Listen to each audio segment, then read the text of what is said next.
sometimes, the most dangerous people aren't the loudest. They're the quiet manipulators, the ones who smile a little too perfectly, laugh at all your jokes, and slowly, inch by inch, twist the situation to benefit themselves. Here are things people do when they're hiding their true intentions, so you can see through the act before it's too late. 1. They're inconsistent with their words and actions. One of the clearest signs someone is hiding their true intentions.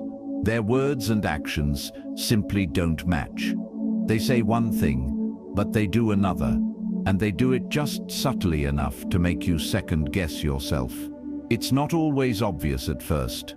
They may tell you, "I'm not like other people. I value honesty. Loyalty is everything to me." But then you notice them gossiping about people who trust them. You notice they lie, small, careless lies that contradict what they claim to stand for. Or maybe they tell you, "I'd never hurt you. I care about you too much," but then disappear when you need them. Or mock your vulnerability when you open up. This type of inconsistency is never random. It's calculated. You see, people who are hiding their true intentions rely heavily on words, because words are easy. They can say whatever they want, whenever they want, and make themselves sound like saints, philosophers, even victims. But actions are where the truth slips out. And you'll know it's not just a one-off mistake, because it becomes a pattern. They're supportive one moment, dismissive the next, warm in public, cold in private. They'll promise you the world, then ghost you for days. They'll tell you, "You can trust me," but do things that make you feel constantly uncertain. That internal conflict you feel, that's not insecurity. That's your gut telling you something is off. You'll hear them talk endlessly about loyalty, love, honesty, being real, but when things get uncomfortable, they vanish. Or worse, they turn the blame on you. You call them out, and they say, "You're overreacting. You're too sensitive. Didn't I say I care about you?" Yes, you said it, but your actions screamed something else. The danger in this kind of inconsistency is that it's emotionally destabilizing. You never really know where you stand with them. One day they're calling you the most important person in their life. The next, they're treating you like an option. It's psychological whiplash, and it's designed to keep you confused, off balance, and emotionally dependent. Because when people can't be trusted to follow through with their actions, they create uncertainty. And uncertainty is fertile ground for manipulation. You start working harder to earn their approval. You start doubting your own perceptions. You start thinking you're the problem. But let's make one thing clear. People with pure intentions are consistent. They don't make you guess. They don't say one thing to your face and live another life behind your back. With the right people, what you hear matches what you see. They don't need to over-explain. Their integrity speaks for itself. So, how do you protect yourself? Simple, stop listening to just words. Pay attention to patterns. Watch how they show up when it's inconvenient for them. Notice if their behavior changes when no one's watching. Observe if their kindness only appears when they want something. And most importantly, trust what you feel over what you're told. If their energy says danger, while their words say trust me, believe the energy, because anyone can fake a sentence. But faking consistency, that's much harder. Let their behavior write the story, because the truth is always written in what they do, not what they say. 2. They're selectively honest. This is one of the most subtle, dangerous forms of manipulation, selective honesty. They'll tell you just enough of the truth to seem trustworthy, while conveniently leaving out the parts that really matter. It's like giving you a puzzle with missing pieces. You feel like you see the full picture, but what you don't see is what changes everything. See, deceptive people know that full-blown lies are risky. They're harder to maintain. They crumble under scrutiny. But half-truths, they're flexible, they're believable, and worst of all, they feel real. Here's how it works. They'll admit to things that make them look raw or authentic. They might confess to a bad habit, a toxic relationship in the past, or a failure that makes them seem humble. You'll think, wow, they're so open, they must have nothing to hide. But what you don't realize is, they've told you only what benefits their image. They left out the fact that they caused the toxic relationship. They downplayed the real damage of their failure. They revealed just enough to look vulnerable, but not enough to be held accountable. That's not transparency. That's strategy. This kind of person is always in control of the narrative. They'll admit to things that make them look honest, while carefully avoiding the deeper, darker truths. They'll say things like, yeah, I made some mistakes in my last relationship, but they won't mention that those mistakes were cheating, lying, or gaslighting. Or they'll say, I've had trust issues in the past, but leave out the part where those issues turned into controlling and manipulative behavior. It's a calculated performance. It's in dober too. They want you to believe that they've bared their soul, that there's nothing left to hide, but they've only given you the decorated version of their truth. Selective honesty is dangerous because it earns your trust without actually deserving it.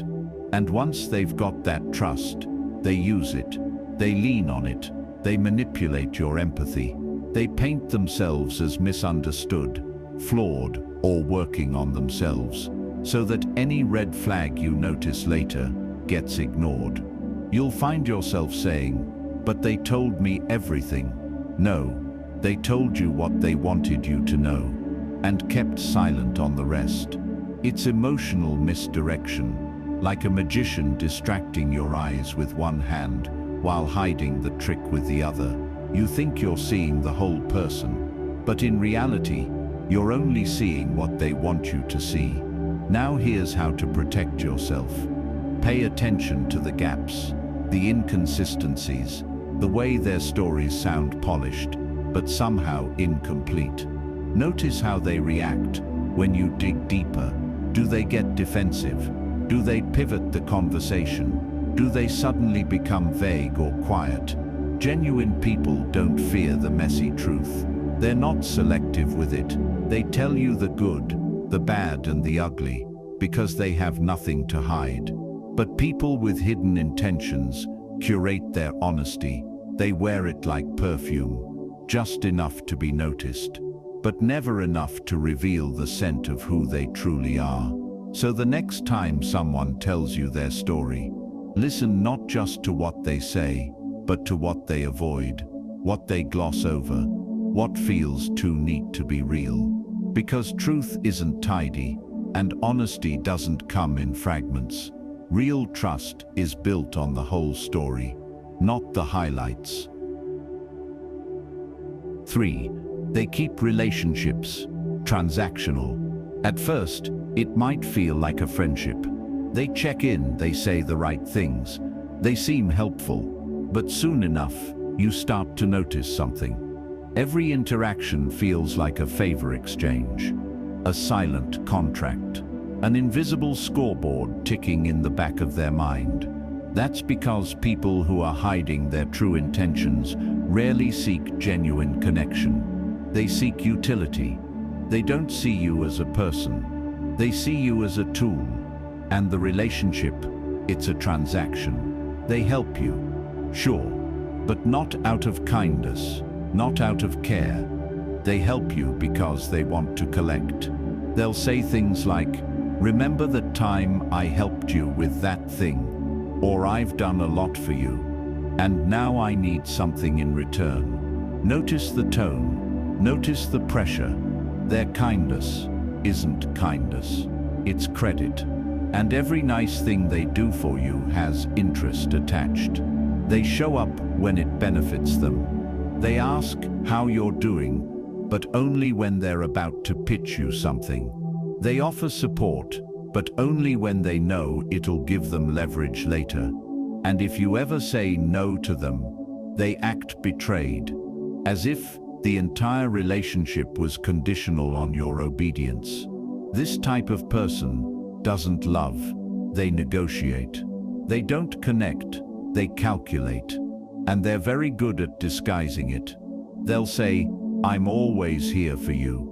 But when you actually need them, and there's nothing in it for them, they're suddenly busy, unavailable, unreachable. But as soon as you regain your value to them, boom, they're back, smiling, friendly, helpful again. These people operate like silent vendors. They invest in you, not because they care, but because they expect a return. In truth, it's never about you at all. It's about the access you give them, the benefits, the social capital, the validation, the influence, the money, the secrets. And once you stop being useful, they vanish. Or worse, they turn on you. Because to them, a relationship without a payoff is a waste of time. Now here's the most toxic part. They make you feel guilty for having boundaries. If you don't match their energy, if you stop saying yes, they say things like, "Wow, after everything I've done for you, unbelievable, you've changed." They guilt trip you into compliance. Because again, it was never about support, it was about control. And deep down, you'll begin to feel it. Every time they message you, you'll feel tension, pressure, like you owe them something, even when you don't. That's how you know it's transactional. Real love doesn't keep score. Real friends don't count favors. They show up because they want to, not because they're waiting for payback. So how do you protect yourself? Ask this. If I had nothing to offer, no money, no favors, no access, would they still show up? If the answer is no, then what you have with them isn't a relationship. It's a deal, and you're probably the one paying more than you're getting. Protect your energy. Not everyone deserves your effort, especially those who only love you when it's convenient. You're not a product. You're not a stepping stone. You are not a transaction. So stop negotiating your worth with people who treat kindness like currency. 4. They use we language to disarm you. It sounds innocent, comforting even. We're on the same page. We understand each other. We've both been through a lot. It's called we language, and at first it sounds like connection. But for some people, it's not about bonding, it's about disarming you. See, manipulators understand something most people don't. Language shapes perception, and if they can speak in a way that creates an illusion of unity, they can bypass your defenses. We is one of the most powerful words in the human language. It creates safety. It triggers belonging. It short-circuits suspicion. So when someone with hidden intentions starts saying, "We're not like other people. We both just want peace," right? You and I, we see the world differently from everyone else. They're not trying to unite with you. They're trying to merge identities. Why? Because once you start thinking in we, you stop thinking in me. You become less critical, less guarded, less likely to question their motives. You subconsciously feel like they're on your side, even when they're quietly steering things in their direction. It's a Jedi mind trick. And the best part for them, you'll never even realize it's happening. You'll feel heard, seen, even special, like this person just gets you. But in reality, they're using inclusive language to lower your shield. Think about it. If someone said to you, "You should trust me," you'd hesitate, you'd evaluate.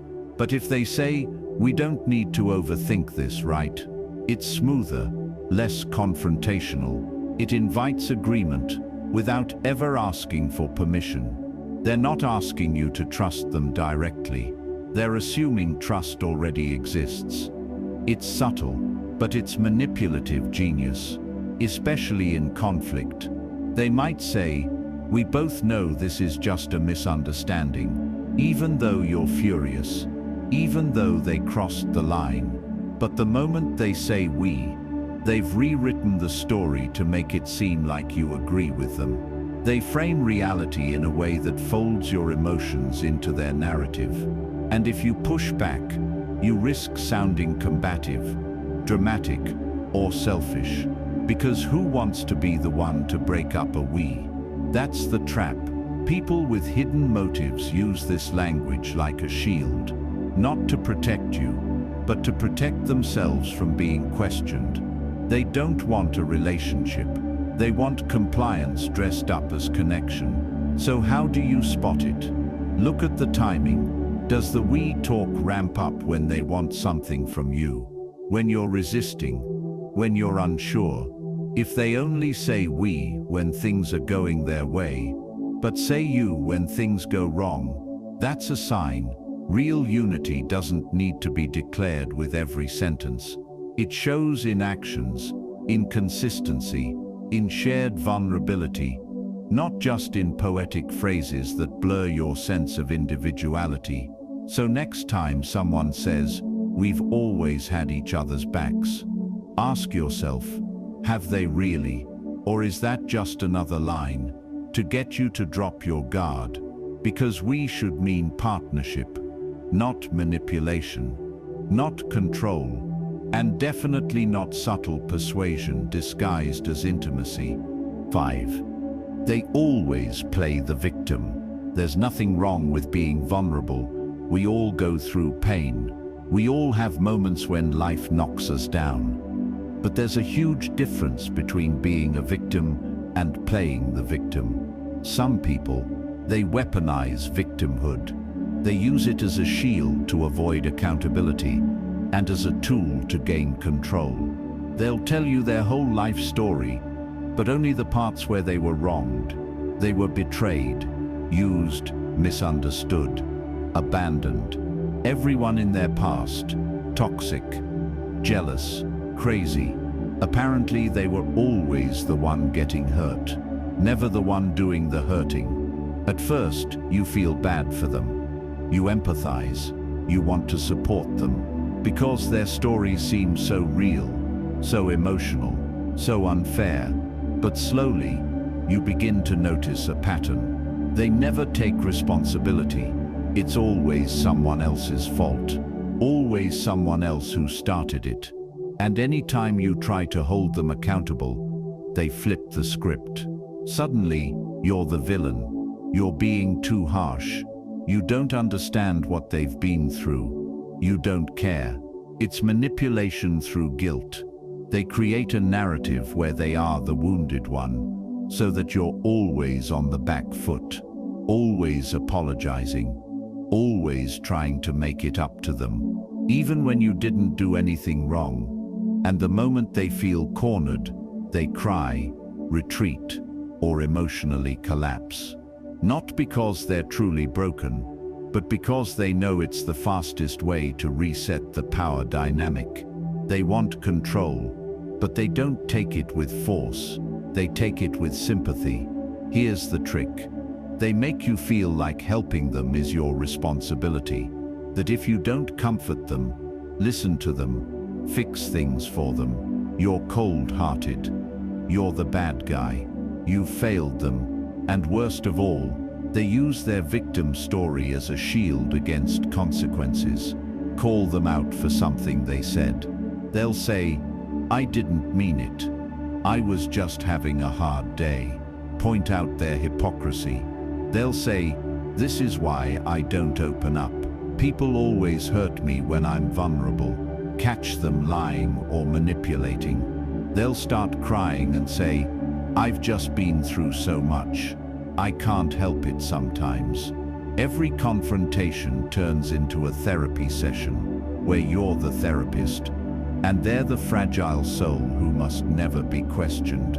This isn't just exhausting, it's toxic, because real healing requires ownership. Growth requires facing the truth. But people who constantly play the victim don't want growth. They want control without responsibility. And what's worse, they'll often surround themselves with people who enable this behavior. Friends, partners, even family members who constantly coddle them, repeat their sob stories, and shame anyone who dares to challenge them. But here's the cold truth. You are not responsible for saving someone who refuses to grow. You are not cruel for setting boundaries with someone who weaponizes their pain. We've all suffered, but the strongest people, the ones worth keeping close, own their story, acknowledge their flaws, and never use their wounds as excuses to wound others. So here's your test. When someone tells you about their pain, ask yourself, do they ever take responsibility? Do they ever talk about what they could have done differently? If the answer is always no, you're not hearing honesty. You're hearing a script, one designed to keep you emotionally hostage. Don't fall for it, because real victims want healing, fake ones want control, and they'll cry their way into your trust, only to twist it the second you stop playing along. 6. They fish for your weaknesses. It doesn't always feel like manipulation at first. In fact, it feels like connection. They ask you deep questions. They tilt their head when you speak. They nod thoughtfully and say, "You can trust me." I'm just curious. What's something that really hurt you growing up? Or what's your biggest insecurity? If you don't mind me asking. And because they're being gentle, calm, and maybe even a little vulnerable themselves, you think, wow, this person really wants to understand me. So you open up. You talk about the time your parents ignored you, how you struggle with self-doubt, how you constantly feel like you're not enough. You let them in. You hand them pieces of your past like sacred artifacts. But what you don't realize is that they weren't listening to comfort you. They were listening to study you. See, people with hidden intentions don't just manipulate through charm or lies. They manipulate through precision, and precision requires information. They want to know your wounds, because a wound once found can be pressed later. They'll find out you fear abandonment, and when they want control, they'll threaten distance. They'll find out you're self-conscious about your looks, and when you disagree with them, they'll mock your appearance subtly. They'll discover you have imposter syndrome, and later say things like, "Honestly, I think you've been getting lucky more than anything." They gather your weaknesses like ammo, not to shoot immediately, but to load the gun for later. And here's the cruel genius of it. They'll rarely go for the obvious hit. They won't insult you directly or make it too blatant. Instead, they go subtle, backhanded compliments, microaggressions, sarcastic remarks disguised as jokes. They'll smile and say, "You're doing so well. I mean, especially considering your background." Or, "You're so brave for sharing that. I could never admit something like that about myself." It leaves you questioning yourself. Wait, was that shade? Or am I overthinking it? That confusion, that mental fog, that's the trap. Because if you bring it up, they'll flip it back on you. "Wow, you're really sensitive. I was just trying to relate." And now they've done two things: used your weakness against you, made you feel guilty for noticing. Textbook manipulation. These people are emotional hunters, and they don't chase blindly. They bait, they listen, they fish until they know exactly where to strike. The irony, they may even appear to be the most empathetic person in the room. They'll comfort you. They'll say all the right things when you're vulnerable, but only because they're building a map of your emotional terrain. And once you've given them enough coordinates, they'll know exactly where to aim. So how do you protect yourself? Two powerful questions. Do they open up in return? Not just surface stuff, real raw truths. If it's always you bleeding and them nodding, that's not connection, that's extraction. Do they ever weaponize what you've shared? Even as a joke, even just once. That's not forgettable. That's a red flag. Here's a hard truth. Not everyone who wants to know you deeply deserves access to your story, your pain, your fears, your childhood scars. They're not casual conversation topics. They're sacred.